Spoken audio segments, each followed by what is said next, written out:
they do that. That they have an auto takedown for that sort of thing. Yeah. Because Okay. it's totally fair use. Like there's no way of seeing it in a way that isn't fair use. Yeah. We were like literally jumping around with just pictures. But Here, let me go analytics. okay. Anyway, while you're taking care of that, this isn't our first time having a stream taken down for copyright, but Yeah, and we had that for everything everywhere all at once, but I got that appealed too. yeah. We also had Spider-Man got taken down. I didn't appeal that. No, I think we just restarted it because we were like, dude, that's bullshit. Because we also weren't violating what's out. Yeah, they do that. They do that all the time. I do find it odd because it's like, hold up, there is full length uploads of this movie on YouTube, but like we're like letting one little scene run in the background while we're commenting over it without any sound or music playing. Yeah. But maybe it didn't. Maybe it just stopped for some reason. Can I see that on my? no, I got an email saying that it was taken down. Oh, you did? Okay. Well, I'll take care Due of to that. copyright match, your stream was interrupted. You can get into the email account. I can like sign out of it so you can see it. Appeal granted. Oh, it's back. You gotta be fucking kidding me. It's already been reinstated. We can just rename the streams to part 1, part 2, because I mean we can spend a while talking about this movie anyway. Well, maybe it didn't. Hold on. Are we live again? Yeah, we are. We're in part 2 already. Which we can probably should go rename that part 1, part 2. Yep, I can see it as in my main account. Oh my god. It was reinstated already. I hate these people. I'm sorry. Hate's a strong word. That was my bad. Yeah, there was no way that was copyrightable. Half of the scene that or 90% of the scene I showed was just black. Anyway. So frustrating. We won't write it. Well, because nobody's gonna watch. It's frustrating because nobody is gonna like click the part 2 stream. Is that like that doesn't happen really? Just channel settings. That's fine. Because I care more about making it than. Finster met Belle Delphine. You know who Finster is? Part 2 is going though. If you want to rename it, if you want to rename what we're doing now to part 2. I will. A video just popped up. No, I don't. Do you know? I don't know who Finster? that is. Finster's a dude who dresses up like a girl on stream and pretends, but he's so convincing. He's just a really effeminate dude. And he tricks people all the time into thinking he's a girl. Okay. You know this guy? Yes, I do. Unfortunately. Finster's great. Doing great work. So yeah, we get the nursing home scene that we just covered. We get like walking scene, slow walking scenes. Then we get the hospital bit when boy 1 goes to the hospital. I know you wanted to talk about it. Well, yeah, I thought it really showed. Oh yeah, you got the dad standing in the hallway. The mother is like literally in tears, and she just takes it out on Thug. On the Thug guy, and she like literally just slaps him against a wall before he like walks out of the building. Are you on the hospital scene? Do you see what I mean when I say that those are the parents? This is part 1 right here. Yeah. Okay. Cool. Wait. Part part 1 is back? Because I only see part 2. No, you gotta. You actually have to click the live button to see it. Okay. What? This scene was shot incredibly well. Dude, was that even? That wasn't even a minute. Was that even 30 seconds between when it was officially the stream ended and it was put back up? No, I started a new stream like right away. Yeah, and I don't even remember hitting the appeal button. Well, I didn't need to appeal anything to start a second stream. Yeah, I appealed it. Okay. But I think I accidentally hit the appeal button. And then they instantly appealed it before I realized I did. I don't know if it was appealed. I don't. It is, dude. You go to the channel, and then go hit the live.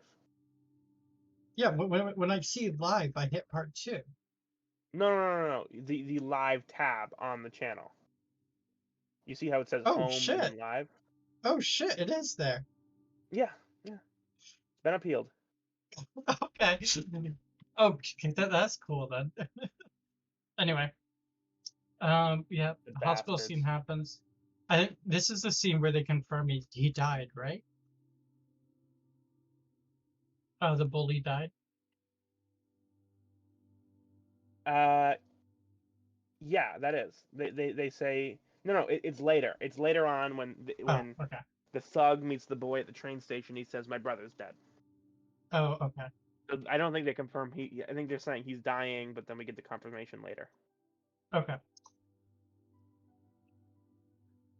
Yeah. Oh yeah, this scene. Right after the hospital. He's like walking down the street. He's heading to the train station, and he's like walking by some older guys who are playing in a field, and their shuttlecock goes over the fence. And he refuses to give it back. Yep, he refuses to give the shuttlecock back, and he keeps going on his way. And they get into a yelling fight, and he eventually turns right off, and we get the scene, the train bridge scene, where he's like looking over the dried up river, and he just starts yelling at the world. I thought that was cringe. You thought that was a cringy scene? Yeah. I really liked it personally, but if you thought it was fair enough. I thought I just really liked it.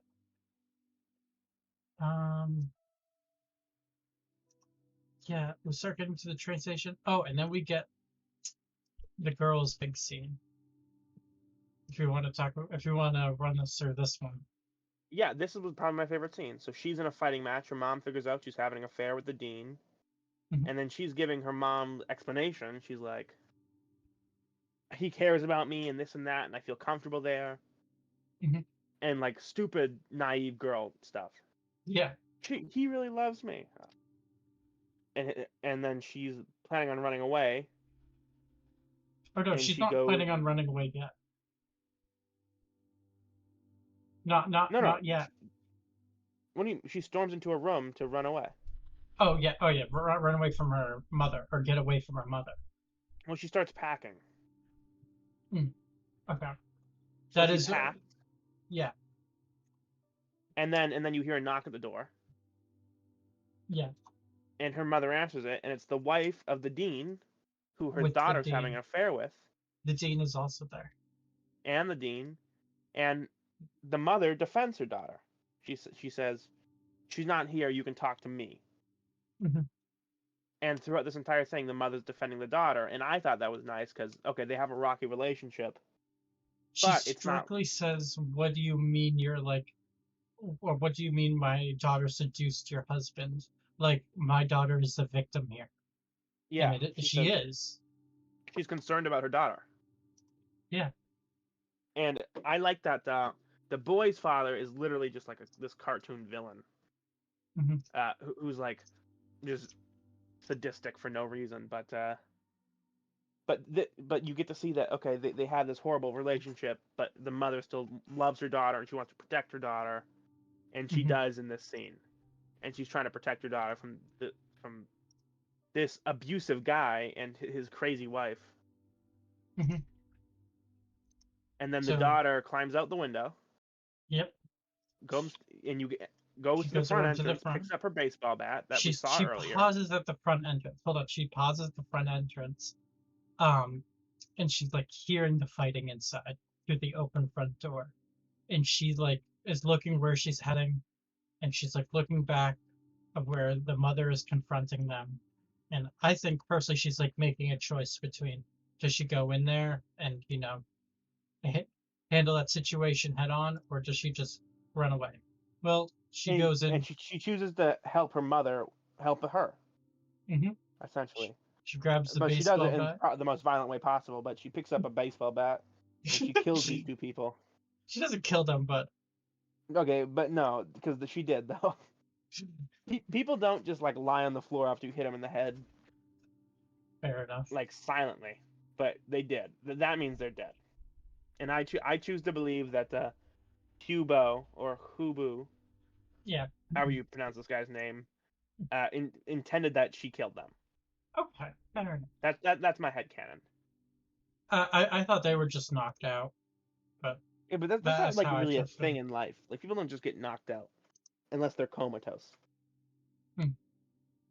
But that's fine. We'll compromise. She puts these two people into comas. This is the moment that she realizes that her life at home is shitty. You know, her relationship with the dean was all fake. She doesn't have really have much. Relationship.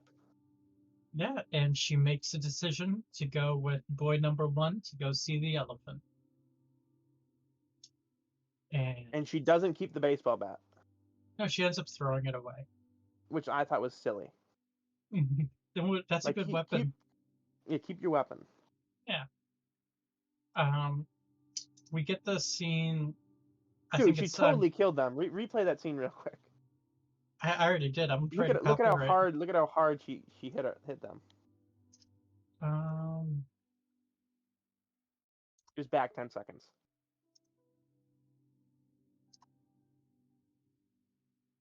All right, whatever. It doesn't really matter. This is it. It's like about to happen. As long as I just pause. I already played it in once for the stream. Yeah, I saw it. I was just. All right, it doesn't matter. But no, you asked for it. You're going to get it. Okay. We can. Next is the train station scene. There you go. All of our characters start coming up at the train station. The boy 1, of course, can't use his real identity or anything, so he tries to buy from a ticket scalper, and he gets a fake ticket.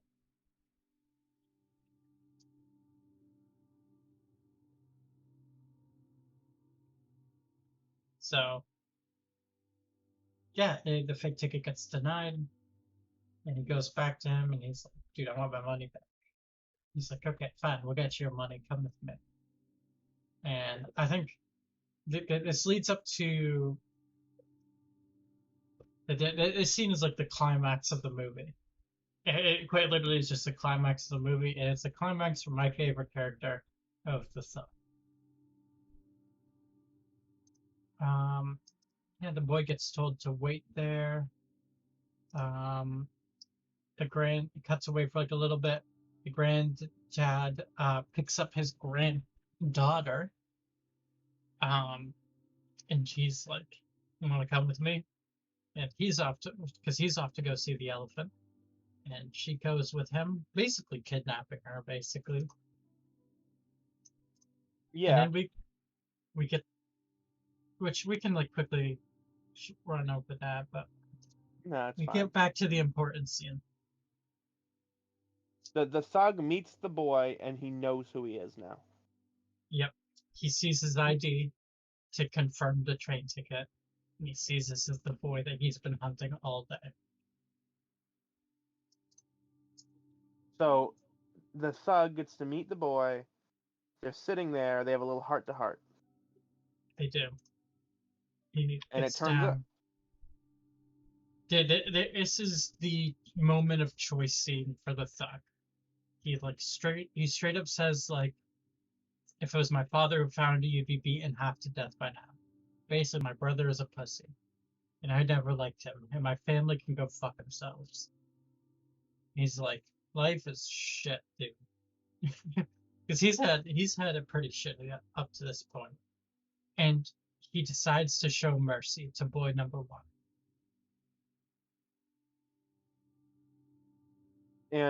But boy number one reveals to the thug that he's going to see the elephant, mm-hmm. and the thug knows about the elephant too. The thug does, and he's like, go buy him a train ticket.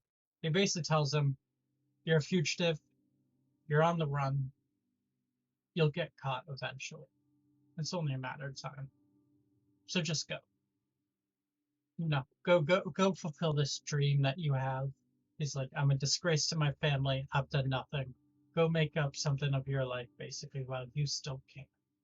And it's a really fucking good scene between these two characters. Unfortunately, and then the nerd shows up. Boy two. The fucking nerd. Boy shows up because boy number one was concerned about his safety in the moment. He was out of his league, and he sent his location to boy number two.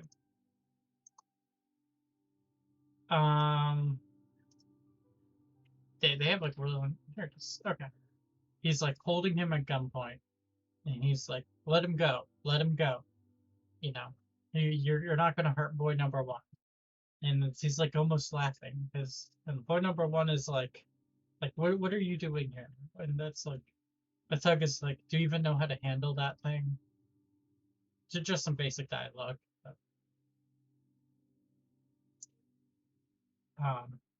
yeah.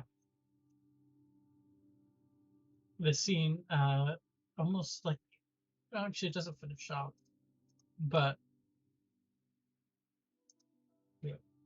it builds up. It builds up to the boy two shooting the thug, and the thug's buddies running off with their tail between their legs. The two buddies return shortly after boy two shows up, and they have the ticket for boy number one. They have his ticket that they were sent to go get, and they try sneaking up on him because they're like, "We'll settle this. We'll jump him." But as soon as they jump him, boy two's like, "Oh shit, I'm being attacked." He sets off the gun, and he shoots the thug. Thug guy. Very quiet gun. The thug guy collapsed, not dead, but maybe dying. The other two thugs, they run off, tail between their legs. Yeah. And boy one gets to go free. Not yet. Boy one first talks with boy number two. And boy number they exchange some dialogue, and boy number one is like, congrats, you did it. They fear you now. And like he's taking control. He took control of the situation. Like boy number two was, you know, he had his moment. He pulled the trigger. The thug guy's like watching him. He doesn't die that we know of, or if he does die, it's not on screen. Boy one goes off to go catch his train and bus or whatever he's getting. It is a bus actually, not like a train. They're at the train station, but it's also like a bus and a train. But boy two he's like looking over the city. He has his power, his rush of adrenaline. He's proven himself to himself in this moment. The only line he can really deliver is, "This world fucking sickens me," before he commits suicide.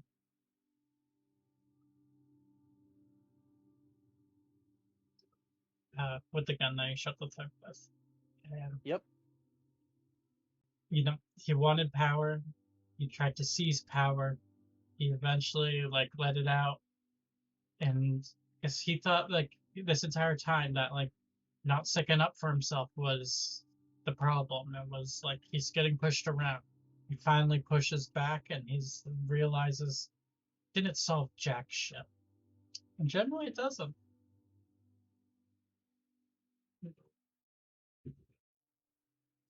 Um, there's not too much more to talk about this film. That No, was like no. the big climax, but the payoff is like later for this film. So spoilers, just big spoilers ahead for the Well, we ending of already this gone through the movie. whole movie, but Yeah. boy, girl, old man meet up. They catch the bus. Hmm. They see the elephant. Is how the movie ends. They don't attach to the elephant, but they're going from like bus to bus. I love the scene on the road of when like they get on the bus and then the it's almost like the filter on the camera changes suddenly when they cross past like the roadside, like right at the end of the film. Yeah, they're like driving down the road, and then the filter on the camera just changes. It gets more colorful, like a little bit more colorful and live. It's really nice. Hmm. And then they get to Yeah. the end, they get out of the bus, and they're just gathered around playing shuttlecock. They're playing shuttlecock at the end, kicking it around, and the film ends off with the sound of an elephant going off in the background. And they all turn and like watch the sound. And then the movie ends in dedication of Cuba. But yeah, So, what would you rate this movie out of 10? I think I gave this movie a 7.5. Like Really, a 7.5? 7.5, maybe like an 8. Wasn't this your one of your top movies of all time? Top 10 favorite movies. Yeah, like I love this movie But it's because only a of, 7.5. It's only an 8. yeah, it's like only an 8, but I just love this movie for like what it is. This is very much a movie that was like made for the art style that it is. It was made in passion for the story that it told. You know, like a lot of care and passion went behind making this movie, and nobody ever knows of it. Like nobody knows this movie. All right, so you're admitting that it's just on your list to make you seem deep Oh yeah. and like you know things. All right, Oh, I thought it was I think it's an 8.5, but again, our rating systems are a bit skewed, so basically we're rating it the same thing. 8.5 for me would be like Lord of the Rings territory, or like early episodes of Mm, Bly Manor territory. early episodes of Blind Manor, yeah, right. Uh, well, we discuss this every episode that I think things get worse than they do get good. Mhm. Yeah. So I'm including like snuff films when I'm rating movies as like, I and you're not. For me, You're thinking of just like professional put out well, movies. also for me, 10 is just straight up impossible to get because that would be perfect. Well, I agree, but 9.9 isn't impossible. I think 9.9 is technically achievable, even if it's never been done. Yeah. I think So nine like and a half is probably the greatest movie of all time. probably like 12 Angry Men, 9.5. Yeah, the Princess Bride is a 9.5. No. It's Like got it's got some pacing issues, which is the only thing that which brings it down. yeah, this movie, I just love it because like you're never going to get another movie, especially like a modern film like this to release. You're just not like you're never good. Hollywood would It never is a approve a book. film like It this. really is a book in a movie format. That's It like is. Oh yeah, um absolutely. you, yeah, it's very perspective driven. It's very character driven. Yeah, The only real problems I have with it are one, it's just kind of generally low quality. Like obviously it didn't have like a super high budget. no, no, it didn't. Although it didn't really need it. No, it Um, didn't. but I It would did. say that obviously when you're talking about the greatest movies of all time, like the objective quality of the movie does help. Yeah. And Um. this didn't really have that. Um, like same thing with the actors. The actors were decent, but not amazing. No, there were definitely some acting moments that definitely could have been better. What did you think of the music choice to this movie? I didn't really notice it, if I'm being honest. it wasn't. It didn't. Which probably means it was okay.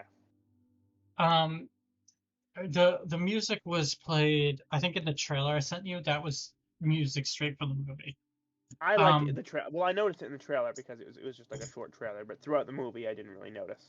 uh, it was mainly saved for like the big character scenes, like when Yeah. the camera was going down the hallway of the nursing home and scenes like that. But I thought that the music was really good for this movie. The music in general was very monotonous, very bland, dulled down music, very repetitive music, but there were individual notes in there that would play. I'm not like a big music composition person. Like the individual like piano or like chord sounds that eventually like stuck out, almost like this movie of like in the like the monotony, the doldrums of everyday life, there is still hope. Because like ultimately it's like hope is even though it's like escaping the normality of everyday life is very much like the story of this thing. Hope is a big theme in this movie, and I think the music even reflected that very well. I personally think Yeah. that. Well, yeah. I obviously didn't notice. But Thinking about it, yeah. it's one of those things where you're like, oh yeah.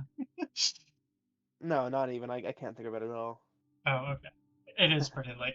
But I do Um. really appreciate it when like in music composition or how something is shot, like the cinematography and how like the camera work is, when it all comes together to support like the themes and the messages that you're trying to tell in a story.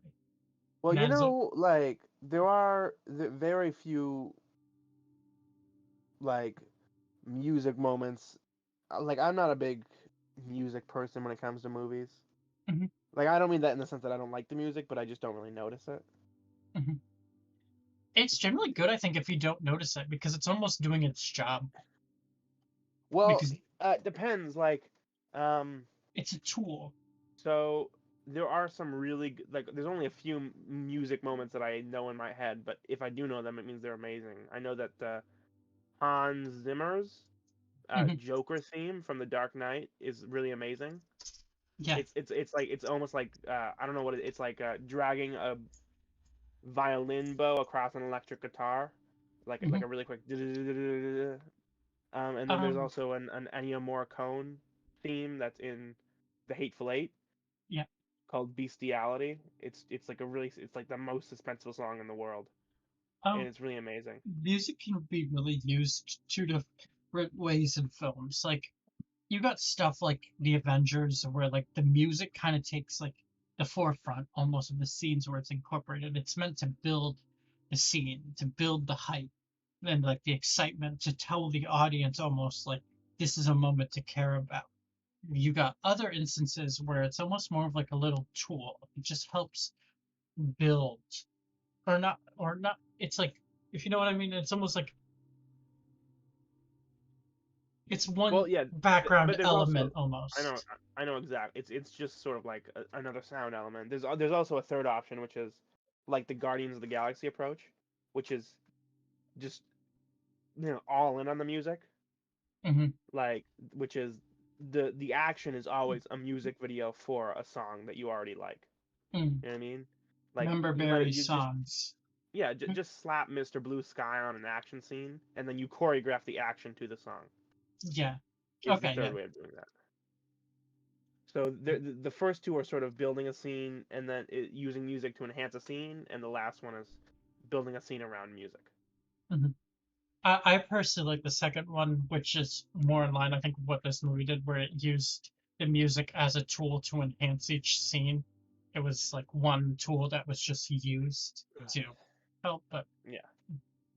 I don't know. Um. I don't have too much more to talk about unless you do. Yeah. No. Just very good.